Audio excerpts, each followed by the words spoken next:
ഈ ബാങ്ക് സ്റ്റേറ്റ്മെന്റിന്റെ കാര്യങ്ങളൊക്കെ അന്വേഷിച്ചതായിട്ടുള്ള വിവരങ്ങൾ പോലീസിൽ നിന്ന് ലഭിക്കുന്നുണ്ട്. അപ്പോൾ അത്തരത്തിലുള്ള അന്വേഷണം കാര്യക്ഷമമായി പോകുന്നു എന്നതാണോ മനസ്സിലാക്കുന്നത്? അത് അങ്ങനെ ആയതുകൊണ്ടാണല്ലോ ഇന്നിപ്പോൾ രാവിലെ ഈ ഒരു വാർത്ത വന്നത്. എന്നിട്ട് അവർ പരിശോധിച്ചു, അവർ പൈസ എടുത്തതായി കാണുന്നുണ്ടെന്ന ഒരു വാർത്ത വന്നിട്ടുണ്ടായിരുന്നു. ഇന്നലെ എൻ്റെ സ്റ്റോറിൽ വന്നിട്ടുണ്ടായിരുന്നു, ഒരു 4-5 പേര് വന്നിട്ടുണ്ടായിരുന്നു. അപ്പോൾ എല്ലാവരും വളരെ മാന്യമായി എൻ്റെ അടുത്ത് പെരുമാറി. എൻ്റെ അടുത്ത് എല്ലാ ഡീറ്റെയിൽസും അവർ ചോദിച്ച എല്ലാം ഞാൻ തക്കതായി അവരുടെ കയ്യിൽ കൊടുത്തിട്ടുണ്ട്. ഞാൻ ഇത്രേ റിക്വസ്റ്റ് ചെയ്തുള്ളൂ, പ്ലീസ് സത്യം ജയിക്കണം, നിങ്ങൾ ഹെൽപ്പ് ചെയ്തേ പറ്റത്തുള്ളൂ. ബിക്കോസ് എനിക്കും അറിയാൻ വയ്യ ഇവർ കൃത്യമായി എത്ര എടുത്ത. ഒരു ഊഹമാണ് ഈ 69 lakhs പറഞ്ഞിരിക്കുന്നത്. പക്ഷേ എൻ്റെ മനസ്സ് ഇപ്പോഴും പറയുന്നു അതിൻ്റെ മുകളിലാണ് പോയിരിക്കുന്നത്. ഒരുപക്ഷെ വലിയ കോടികളുടെ തട്ടിപ്പ് ഇതിനകത്ത് നടന്നിട്ടുണ്ട് എന്ന് മനസ്സിലാക്കാമല്ലേ?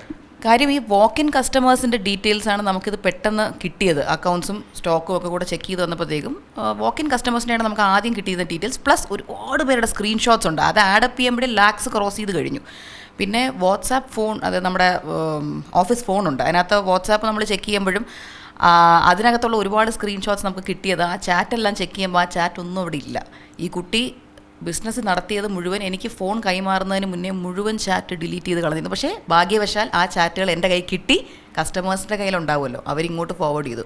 അതിൽ ഓരോ കസ്റ്റമേഴ്സിൻ്റെ കയ്യിൽ നിന്ന് ഒരു 60,000 രൂപ, 1,00,000 രൂപ വരെയുള്ള ബിസിനസ് ഓരോ കസ്റ്റമേഴ്സിൻ്റെ നിന്നാണ് ഇവർ എടുത്തിരുന്നത്. അതും ഇവർ ടാർഗറ്റ് ചെയ്യുന്നത് കുറച്ച് റിച്ച് ആയിട്ടുള്ള കസ്റ്റമേഴ്സിനാണ്, പ്രീമിയം കസ്റ്റമേഴ്സിനെ.